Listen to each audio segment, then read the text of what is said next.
কোর্টে আগুন, বিভিন্ন জায়গায় আগুন, কেন এটা হচ্ছে? এই নাশকতার মূল হোতা শেখ হাসিনা এবং তার নেতৃত্বে এগুলি হচ্ছে। গুম খুনের বিচার নিশ্চিত করা এবং ফ্যাসিস্টদের রাজনীতির নিষেধাজ্ঞা প্রত্যাহারের কথা বলা হয়েছে।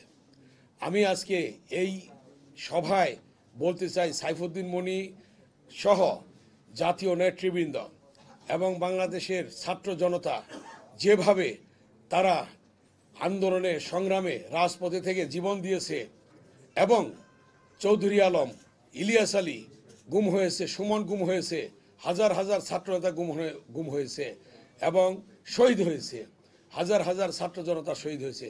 যে পরিমাণ গুম খুন শেখ হাসিনা করেছে, এই ফ্যাসিস্ট খুনি হাসিনার বিচারের কোনো বিকল্প নেই। তার বিচার এই বাংলাদেশের মাটিতে হইতে হবে। এবং যেহেতু একটি সন্ত্রাসী দল, একটি খুনির দল, একটি অরাজনৈতিক দল এবং কোনো গণতন্ত্রে বিশ্বাস করে না, সেই দলের রাজনীতি হতে পারে না, রাজনীতি চলতে পারে না। তাই সরকার, অন্তর্বর্তী সরকার যে তাদের রাজনীতি নিষিদ্ধ ঘোষণা করেছে, সঠিক করেছে এবং তাদের রাজনীতি করার বাংলাদেশে কোনো অধিকার নেই। আমি বলতে চাই, আপনারা দেখেছেন বিএনপির ভারপ্রাপ্ত চেয়ারম্যান কিভাবে আন্দোলন সংগ্রামে নেতৃত্ব দিয়েছেন এবং বিএনপির ভারপ্রাপ্ত চেয়ারম্যান দেশনায়ক তারেক রহমান বলেছেন যে দেশ যাবে কোন পথে, ফয়সালা হবে রাজপথে। সেই ফয়সালা কিন্তু রাজপথে হয়েছে। তার সুদূর প্রসারী চিন্তা ভাবনা, তার বক্তব্য, তিনি বলেছেন যে রাজপথে ফয়সালা হবে। আপনারা দেখেছেন 52-এর ভাষা আন্দোলনে সালাম, বরকত, রফিকের রক্তের বিনিময়ে মায়ের ভাষা প্রতিষ্ঠা হয়েছিল, রাজপথে ফয়সালা হয়েছিল।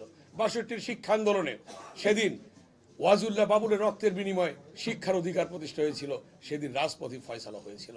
আপনারা দেখেছেন 69-এর গণ অভ্যুত্থান, শহীদ আসাদের রক্তের বিনিময়ে সেদিন সফল গণ অভ্যুত্থান হয়েছিল, সেদিন রাজপথে ফয়সালা হয়েছিল। 71-এর মুক্তিযুদ্ধ, শহীদ রাষ্ট্রপতি জিয়াউর রহমানের ঘোষণার মধ্য দিয়ে সেদিন লক্ষ লক্ষ শহীদের রক্তের বিনিময়ে রাজপথে ফয়সালা হয়েছিল, আমরা পেয়েছিলাম স্বাধীনতা।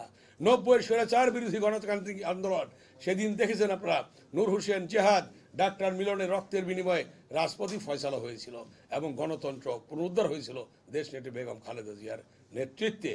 এবং দীর্ঘ 16টি বছর যে আন্দোলন হয়েছে, সে আন্দোলনে হাজার হাজার ছাত্র জনতা শহীদ হয়েছে, চৌধুরী ইলিয়াস আলী, চৌধুরী আলম গুম হয়েছে এবং সেই সকল শহীদের রক্তের বিনিময়ে আজকে আমরা পেয়েছি নতুন বাংলাদেশ, অন্তর্বর্তীকালীন সরকার হয়েছে, নির্বাচন হবে।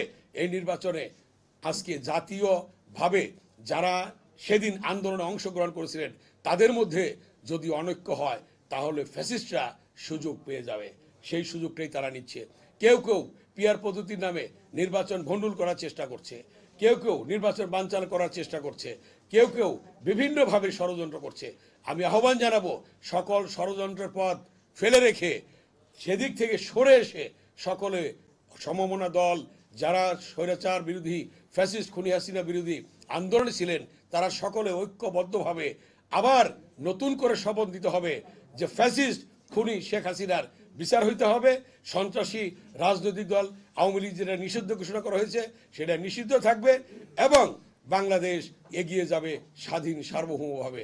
এবং আজকে বাংলাদেশের স্বাধীনতা সার্বভৌমত্ব কিন্তু হুমকির সম্মুখীন।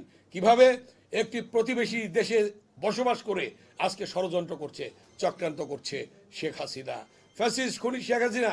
সেখান থেকে তাদের প্রেতাত্মাদেরকে দিয়ে পতিত স্বৈরাচারের দোসররা আজকে বিভিন্ন নাশকতার পথ বেছে নিয়েছে। এয়ারপোর্টে আগুন, বিভিন্ন জায়গায় আগুন, কেন এটা হচ্ছে? এই নাশকতার মূল হোতা শেখ হাসিনা এবং তার নেতৃত্বে এগুলি হচ্ছে। অতএব সরকারকে আহ্বান জানাবো, অবিলম্বে যারা এর সাথে জড়িত তাদের বিচার করা এবং তাদেরকে বিচারের সম্মুখীন করা, তাদেরকে বিচারের আওতায় আনা এবং এই ধরনের ঘটনা যাতে আর না ঘটে সেদিকে সরকারকে লক্ষ্য রাখার জন্য আমরা আহ্বান জানাবো। এবং জনগণকে ঐক্যবদ্ধ হয়ে এবং যে সকল দল আন্দোলনে ছিল সকলকে ঐক্যবদ্ধভাবে এই ফ্যাসিস্ট খুনি শেখ হাসিনা স্বাধীনতা বিরোধী, সার্বভৌমত্ব বিরোধী এই শক্তিকে রুখতে হবে।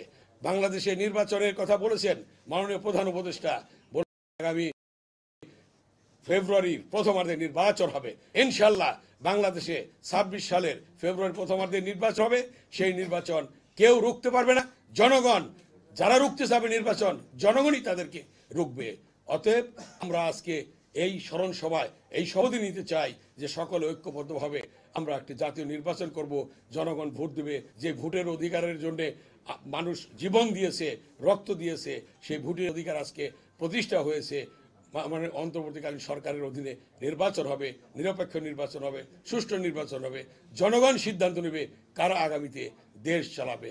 এবং একটি কথা আপনারা শুনেছেন, বিএনপির ভারপ্রাপ্ত চেয়ারম্যান দেশনায়ক তারেক রহমান বলেছেন, সমমনা দলগুলি যারা আন্দোলনে ছিল তাদেরকে নিয়ে আগামীতে সরকার গঠন হবে, জাতীয় সরকার গঠন হবে। অতএব আপনারা দেখেছেন বিএনপির ভারপ্রাপ্ত চেয়ারম্যান, তার উদারতা, তার মন মানসিকতা। অতএব তিনি বাংলাদেশে উজ্জ্বল দৃষ্টান্ত রেখেছেন যে দেশপ্রেমের। তিনি কি বলেছেন? দিল্লি নয়, পিন্ডি নয়, সবার আগে বাংলাদেশ, সবার আগে বাংলাদেশ। এটা তিনি বাংলাদেশকে ভালোবাসেন এবং তার বাংলাদেশের প্রতি যে দেশপ্রেম, সেই দেশপ্রেমের উজ্জ্বল দৃষ্টান্ত রেখেই যাচ্ছেন, রাখবেন এবং মৃত্যুর আগ পর্যন্ত তিনি রাখবেন। তার বক্তব্যে, তার কথায় সেটা ফুটে উঠেছে। অতএব আমরা আহ্বান জানাবো সকল ঐক্যবদ্ধভাবে এই দেশকে সামনে এগিয়ে নিয়ে যাওয়া।